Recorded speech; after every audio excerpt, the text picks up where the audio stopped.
pieces of advice from the WHO. The kids are all right. So when you go on a site interview, yeah, try and connect with the doc students. It's really important.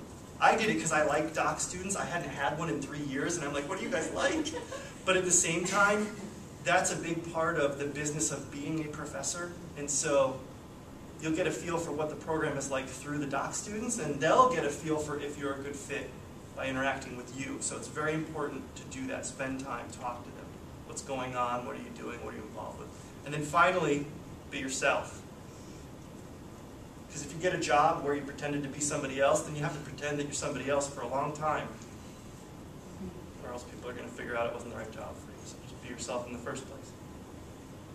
So would you recommend starting out at a Arizona State versus like a Research One? Do you think that was an advantageous path? For me, Okay. I liked having a starter job. Okay. Yeah, it wasn't half bad. I don't know. I do think this is something I was tempted to put in here. Sometimes having any kind of experience between graduating and getting that job is gonna make you an exceptional candidate over that a year later as opposed to a year before, which is what happened to me. I graduated, I didn't really have any real experience, I didn't get jobs for whatever reason. I spent a year in a K-12 school doing ed tech stuff, and then the next year I was a hot ticket. Just because I had that experience. Nothing else changed. I had the same PhD, I did the same dissertation, I had all the same stuff on the CV except this one little thing. And I also got to conduct some research there, so I came into SDSU with ideas for papers to write. And that was good. And then from there, I built other things, and that helped get me to here. I don't know that everybody needs to take that path. Dr. West from out west didn't need to do that necessarily, but you know, it all depends on who you are, and where your life is at that time. I think some advice I've been given about that is that sometimes if you don't take a Research One job, your first job, sometimes the service requirements are heavier in a non-Research One, in the sense that your teaching load might be more, or you might be expected to serve on more committees, because research isn't as big of a focus. And so you're there for a couple of years, maybe 2 or 3 years, and then you want to go to Research One. Well, Research One, the number one thing they're going to look at is what have you published. Well, you haven't had as much time to publish because you haven't been in a Research One. So it's kind of it could be a good starter job, or it might set you back in publishing. So if you think you might want to transition, have a starter job and go to Research One, then you still make sure you get that publishing record, because that's what the Research One's going to look at. Yeah, I was lucky because San Diego State was this far below, but had the same expectations for publication as UGA has. And so, this is on tape. I did service, but, you know. So I really focused on, if I'm going to move to Research One, I need to keep that up. I need to keep up my publications. And that was my focus the whole time, because I thought I might be moving at some point. And then if you get tenure and you're not going to move, then you make decisions from there. But that's a good point. I want to go back and highlight what you said about meeting the doc students when you were interviewing. Because I remember meeting TJ when he interviewed. And the first thing he asked everybody in the room, what's your research interest? What do you want to look at? And he was super excited to be there and to talk to us. So then when we as students were asked to evaluate the candidates we met, I had that memory. And he got, I'm sure, glowing recommendations from the students. And the faculty search committee really did listen to the students. So, I agree with him, because I remember he spent like about 5 to 10 minutes with each student and listened to you and give you advice. I thought you were all bored, though. Like, you're listening to each other's ideas. You've probably heard them a million times, but... we had free pizza, too. So. I know. One of the things you don't want to do is try to be funny. We had a young man come in, not here, but at another institution. You're talking about me, aren't you? This was not you. But it was another institution.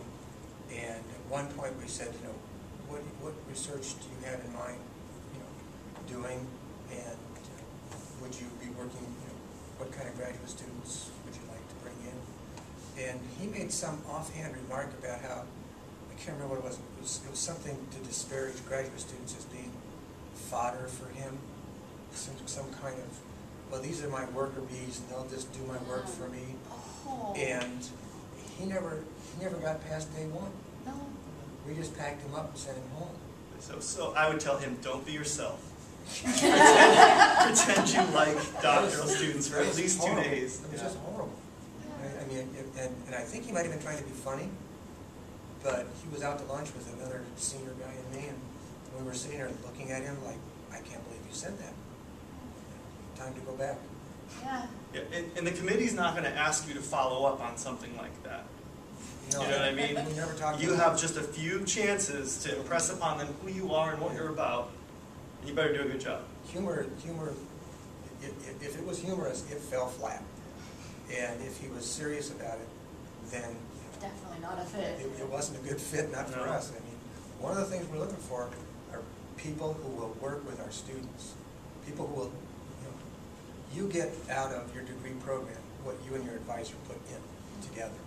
And if you don't work closely with somebody who appreciates and values you, then it's going to be a waste of your time, and it's going to be horrible. Yeah. And we just don't want to let anybody in like that, which is... And I didn't have any doc students, so I was like, this is awesome. You guys have ideas. You do work. Oh my God. I was coming from, a deficit model, I guess. So Rick, what would you like to add? Amen. Yeah, Tanya asked if I would share a little bit about what I presented at ACT. And so to give you some context, so I was in this graduate student conversation, kind of like this, and they wanted me to talk about what you can do while you're in graduate school so that when you go out for that job search, your vita looks the way it should. Kind of like TJ saying, once you get to that point, you can't do anything about it.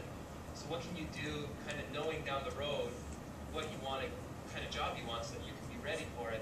And I actually just sent a document to Tanya that she can pass around to people if she wants to. It's a handout that I gave at AACT.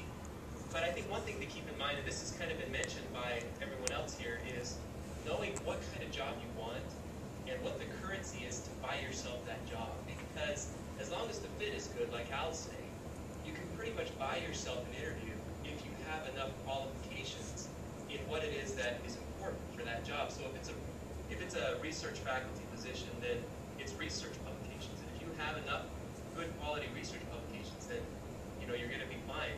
And if it's more of a design job, like a business corporate job or something like that, then you need that kind of an experience. And if you want a job in the K-12 system, then you need K-12 experience.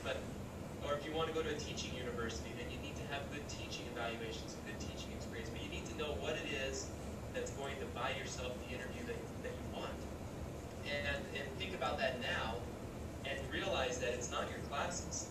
That's one of the big differences between undergraduate work and then graduate work is the classes you take, they're a means to the end. They're not the end themselves. The employers, I would assume, Al, I don't know, see what you say, but they're not going to look at your grades. I mean, it's kind of a given that you're not flunking out of your classes, but what they're interested in is the stuff you did outside of class, the projects you completed, the papers you published, those kinds of things.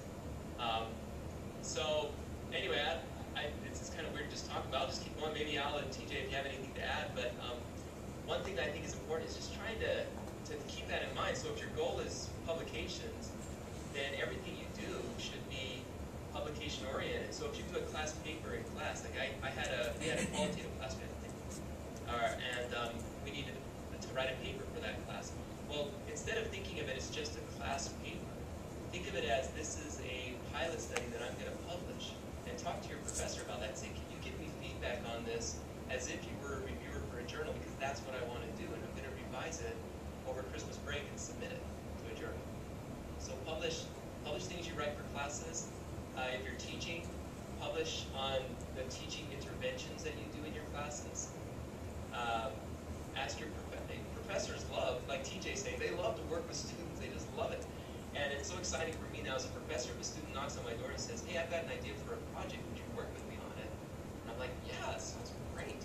So, come up with an idea and then go find a professor and say, hey, I got this idea. Could we do maybe an independent research credit and write this up and publish it together, So just always thinking about what you can do to publish everything you do. I hate wasted work.